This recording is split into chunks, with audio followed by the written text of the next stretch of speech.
Western academy रे समस्त को स्वागत। आज आम यूजीसी नेट पाई भ्रमण साहित्य संपर्क रे किछि इम्पोर्टाट भ्रमण साहित्यर आलोचना करिबा। आशा करी जो माने आसंता जनवरी 2026 2 तारीख दिन यूजीसी नेट ओडिया परीक्षा पाई प्रस्तुत होचंती सेई माननकु ए भिडियोटी निश्चय भाव में सहयोग हब यही मोर आशा एवं विश्वास। जो माने आमर वेस्टर्न एकेडमी रे प्रिपरेशन करुचंती सेई माननकु प्रथमे कंग्राचुलेसन। आपण माने आम वेस्टर्न एकेडमी को चॉइस करथिबारु बहुत पिला आमर वेस्टर्न एकेडमी रे वर्तमान यूजीसी नेट पाई प्रिपरेशन करुचंती। जो माने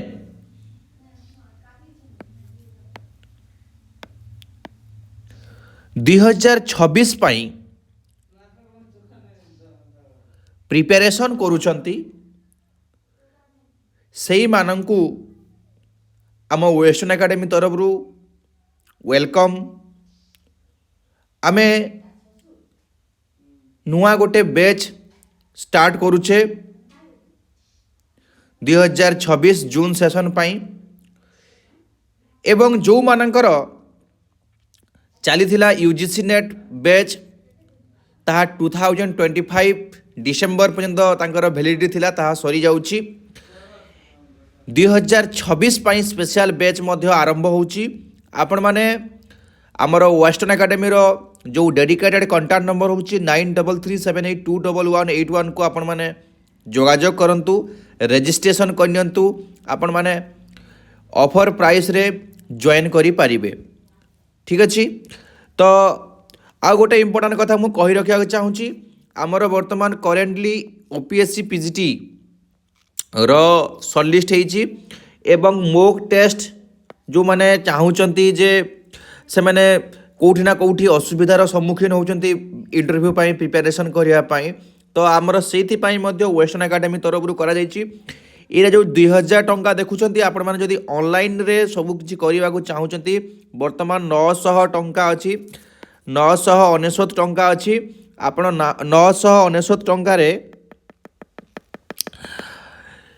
यही मोक इंटरव्यू बेस रे जॉइन हो पारे। आउ डेरी करंतु नहीं। आपण मानकर जो जॉइन करिवे प्रत्येक 5 जन पिलारे आमर जड़े मेंटर रहउचंती। तो आपण मानकू डेमो टॉपिक हो सब्जेक्ट क्लारिटी हो जेकोसी विषय रे आपण मानकर डाउट रोचे तो आम वेस्टर्न एकेडमी रो जे फैकल्टी रोचंती से आपण मानकू सहयोग करेंगे सब्जेक्ट एक्सपर्ट भली। तो आउ गोटे इम्पोर्टाट कथा होची वर्तमान आमर यूजीसी नेट डिसेम्बर पाई जो माने प्रिपरेशन होचंती ऑलरेडी प्रिपरेशन रो पीक पॉइंट अच्छी किंतु तांको एमसीक्यू प्रिपरेशन करिवार निहाती आवश्यक अछि। बिना एमसीक्यू रे आपण जदि प्रिपरेशन करके जाउचंती मे भी सक्सेस न पारंती। तेणु करी अति मिनिमल प्राइस रे आपण मानकर यूजीसी नेट रो मॉक टेस्ट एमसीक्यू प्लस तार पीडीएफ आपण माने आम वेस्टर्न एकेडमी रे ओनली फॉर 199 रे जॉइन करि पारिबे। आपण माने आउ डेरी करंतुनी। ठीक अच्छी। आपण माने जो माने इंटरेस्टेड अछंती हमर डेडिकेटेड कांटेक्ट नंबर अछि एई नंबर को आपण माने व्हाट्सएप करि पारिबे। एई नंबर व्हाट्सएप कले आपण मान को रिप्लाई मिली जिवो किमती जॉइन करिवे से विषय रे मध्य सब सूचना मिली जिवो। ठीक अच्छी।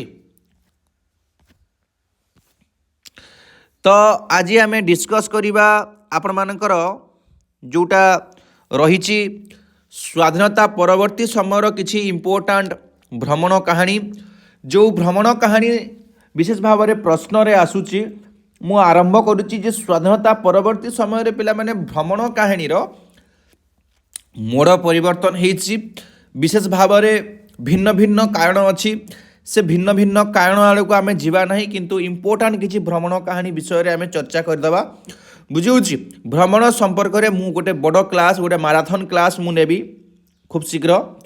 देखो तो कुंज बिहारी दासंकर किछि भ्रमण कहानी जेमती लंका यात्री 1951 ମୋ ସ୍ୱପ୍ନର କାଶ୍ମୀର 1956, ପଥ ଓ ପଥିକ 1958, ଆମେରିକାରୁ ୟୁରୋପ 1968,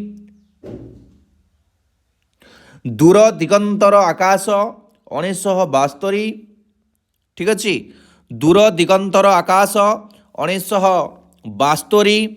ତାପରେ ରହିଛି ତୁମମାନଙ୍କର ଆମେରିକା ପୁନଶ୍ଚ 1985। ତାପରେ ସୁରେନ୍ଦ୍ର ମହାନ୍ତିଙ୍କର ଯେଉଁଟା ପେକିଂ ଡାଏରୀ, ଭେରି ଇମ୍ପୋର୍ଟାଣ୍ଟ ଭ୍ରମଣ କାହାଣୀ 1956। ଭୁବନେଶ୍ୱର ବେହେରାଙ୍କର ପଶ୍ଚିମ ଆଫ୍ରିକାରେ ଓଡ଼ିଆ ଢେଙ୍କି, ଅତି ଚର୍ଚ୍ଚିତ ଗୋଟେ ଭ୍ରମଣ କାହାଣୀ।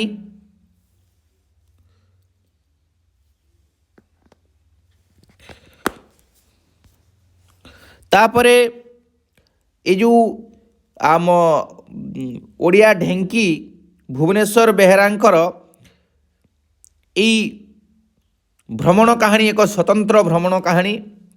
ତାପରେ ଚିତ୍ତରଞ୍ଜନ ଦାସଙ୍କର ନେପାଳ ପଥେ 1948, ଗଞ୍ଜାମ ମାଳରେ 7 ଦିନ 1954, ସାଗର ଯାତ୍ରୀ 1955, ଡେନମାର୍କ ଚିଠି 1956,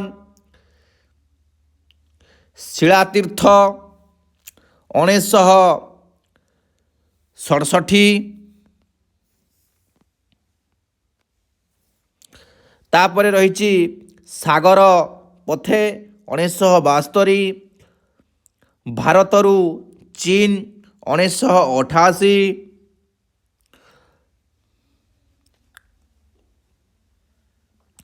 ତାପରେ ରହିଛି ଇସ୍ରାଏଲ 1993, ଆମେରିକାକୁ ଆସିଲି 2000 ମସିହା, ଗୋବିନ୍ଦ ଦାସଙ୍କର ଦେଶେ ଦେଶେ 1963, କୃଷ୍ଣପ୍ରସାଦ ମିଶ୍ରଙ୍କର କାନାଡ଼ା ଡାଏରୀ, ମନୋଜ ଦାସଙ୍କର ଇମ୍ପୋର୍ଟାଣ୍ଟ ଦୁଇଟି ପିଲାମାନେ, ଦୂର ଦୂରାନ୍ତର 1977, ଅନ୍ତରଙ୍ଗ ଭାରତ, ଶାନ୍ତନୁ କୁମାର ଆଚାର୍ଯ୍ୟଙ୍କର କରଞ୍ଜିଆ ଡାଏରୀ 1984, କିଶୋରୀ ଚରଣ ଦାସଙ୍କର ଚେନାଏ ପୃଥିବୀ,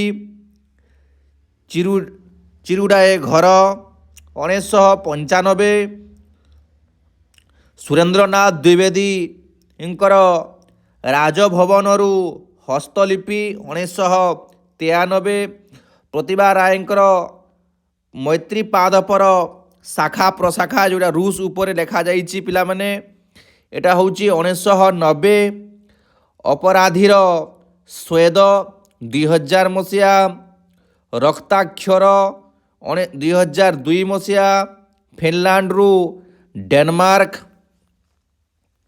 2005 ମସିହା, ଆଫ୍ରିକା ନାୟିକା ନୀଳନଦୀ, ତାପରେ ହେଉଛି ସ୍ୱପ୍ନର ଆଲାସ୍କା 2015।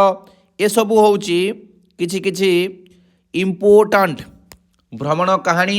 ଦେଖିବେ ଏ ଭିତରୁ ନିଶ୍ଚୟ ପରୀକ୍ଷାରେ ଗୋଟେ ଭ୍ରମଣ କାହାଣୀ ଆସିବ, ଯେଉଁଟା ବି ଆସିବ ତୁମେ ନିଃସନ୍ଦେହ ଭାବରେ ସେ ପ୍ରଶ୍ନର ଉତ୍ତର ଦେବ। ଆଉ ଗୋଟେ ପିଲାମାନଙ୍କୁ ମୁଁ କହି ରଖିବାକୁ ଚାହୁଁଛି ଯେ ଯେଉଁ ଭ୍ରମଣ କାହାଣୀ ଉପରେ ପିଲାମାନେ ପ୍ରଶ୍ନ ଆସୁଛି, ଗୋଟେ ସାଇଡ଼ରେ ବେଳେବେଳେ ଦେଶର ନାଁ ଦେଉଛି ଏବଂ ଆଉ ଗୋଟେ ସାଇଡ଼ରେ କସ୍ତମ ଖସ୍ତମ କଥା ମୁଁ କହୁଛି, ଭ୍ରମଣ କାହାଣୀର ନାଁ ଦେଉଛି, ତାକୁ ଯୋଡ଼ିବା ପାଇଁ କହୁଛି, ନଚେତ୍ ଭ୍ରମଣ କାହାଣୀର ନାଁ ଦେଇକି ଲେଖକଙ୍କର ନାଁ ପଚାରୁଛି, ନଚେତ୍ କିଛି ଭ୍ରମଣ କାହାଣୀ ଆଉ ଗୋଟେ ସାଇଡ଼ରେ କିଛି ଲେଖକଙ୍କର ନାଁ। এই 3 ରକମର ପ୍ରଶ୍ନ ଆସୁଛି। ଏ 3 ରକମର ପ୍ରଶ୍ନ ପାଇଁ ନିଜକୁ ପ୍ରସ୍ତୁତ କର। ସମସ୍ତଙ୍କୁ ଶୁଭେଚ୍ଛା। ଆସନ୍ତା UGC ନେଟ୍ ଡିସେମ୍ବର 2025 ସେସନ୍ ପାଇଁ ସମସ୍ତେ କୃତକାର୍ଯ୍ୟ ହୁଅ। ସମସ୍ତଙ୍କୁ ୱେଷ୍ଟର୍ଣ୍ଣ ଏକାଡେମୀ ପରିବାର ତରଫରୁ ସାଧୁବାଦ ଜଣାଉଛି।